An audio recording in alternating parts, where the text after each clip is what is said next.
Godzillathon. I didn't mean for it to be so long between entries in this series, but while I was doing it last year, I kind of suffered second degree burns, and I was also doing Gundam Seed Revisited 20 years later, and to be honest, I kind of lost some motivation after that, so I had more of a timeline where I wanted to finish the Gundam Seed thing by this certain time, where Return of Godzillathon had no set timeline, and by the time I was healed up,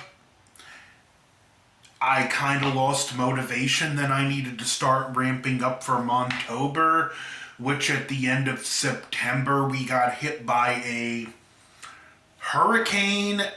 We got off better than most, but that came with its own issues and things I had to deal with, so it was just hard to get back into the motivation. Plus, by the time October was finished, I always put so much into Montober, there's some burnout.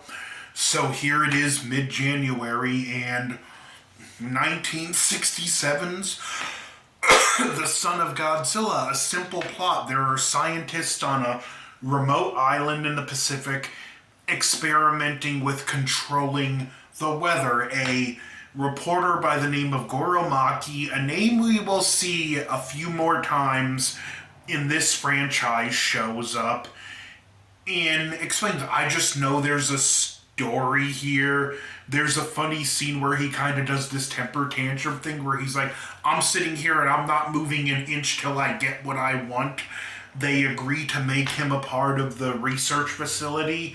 He thinks he sees a girl, which leads to him going out as they're starting to conduct the test to get her to safety, and no one believes him, which leads to the experiment going wrong. And it causes basically an atomic storm. The heat swells. It brings a massive heat wave to the island. It even causes the already giant mantises on the island to grow bigger. They find a egg and start destroying it. There's a baby Godzilla. Godzilla shows up and fights the mantises. A lot of people tend to look down on this film, and while I see why, I admit to having a soft spot for it, and I also thoroughly enjoy it from an effects standpoint, because the mantises, the Kamacuras, and Kamunga, the giant spider, are 100% puppets. No guy in a suit, and the movement for these puppets is controlled really well. Kamunga feels like a real spider in the way it moves. The way the mantises are animated is just brilliant, and I enjoy this film for that aspect too. The Wire team, they were the true stars of this film because of how well they brought these creatures to life, and I can't brag on their work in this film enough. As well as I love the design and look of Kamacuras, something that we got an inferior version of in Final Wars, and I absolutely love the design of Kamunga, which again, we got an inferior design in Final Wars.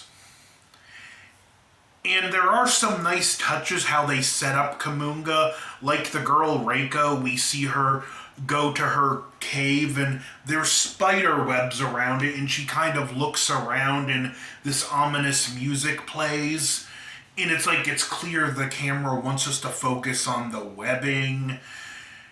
Eventually all parties come together, and they even, because of the heat, move everything into her cave. And this sickness comes along that she knows of, this red water that can cure it, but unfortunately that's where Godzilla and his son are sleeping. Godzilla's son, Manila, was played by a professional wrestler known as Martong the Dwarf. And I believe they also had someone else play Godzilla in this that was taller than Nakajima.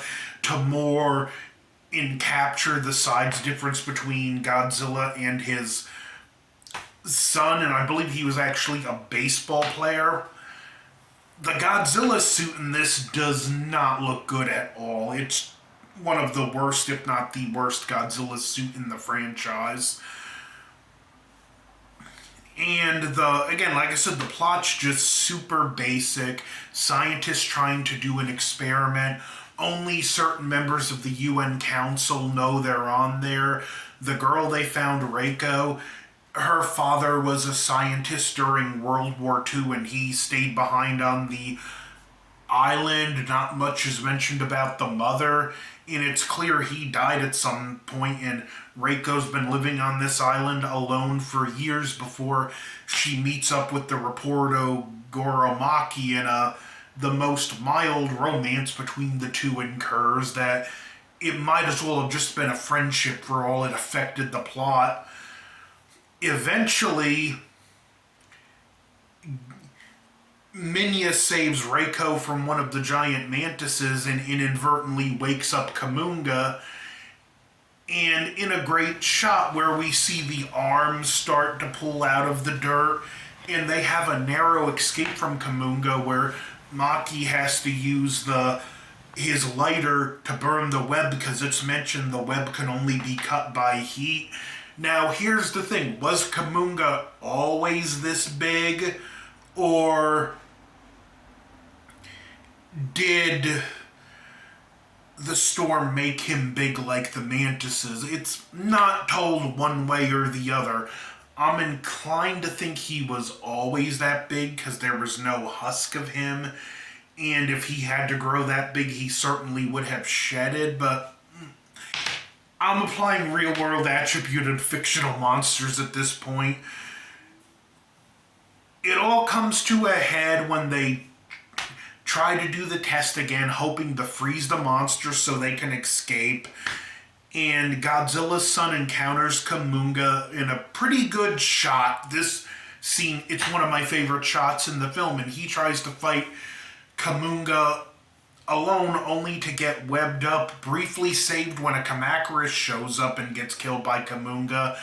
Then Godzilla shows up in for what it is, again, fun fight because I enjoy how well the wire work is done on this film. It's phenomenal. If nothing else, I can't get that point home enough. That's one reason to see this movie above all else. A submarine shows up, they're rescued.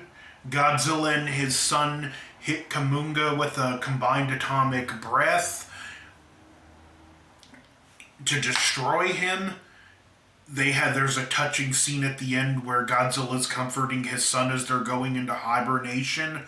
Movie ends not spectacular. Minya, the sounds he makes are kind of comical.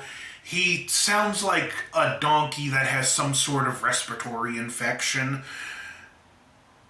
And they did lean into the goofy childlike antics a bit, like where he's jumping over Godzilla's tail until Godzilla yells at him because Godzilla's taking a nap.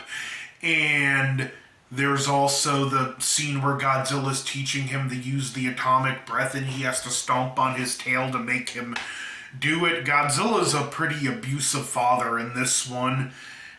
And even the first scene after he rescues the freshly hatched baby, he comes back and just lets him ride on his tail as he goes off. There's even a scene where he throws a temper tantrum and Godzilla drags him by the tail. The film is what it is. No one is going to put this as their favorite Godzilla movie of all time. But I'd also say it's far from the worst. I'll take this film over the Polygon trilogy. I'll take this film over 98, and there's certain other films I'll take this film over that I'm not gonna mention here, but when I review the film, I'll talk about my dislike for it. So that's Son of Godzilla. like I said, if you're a new fan, you kind of have to watch through all of these films at some point. But this is definitely one that's more for the hardcore fans that will watch everything. So, Son of Godzilla in the bag. Next, Return of Godzillathon will continue with the original intended finale for the franchise, Destroy All Monsters. Don't forget to like, share, comment, subscribe. Over and out.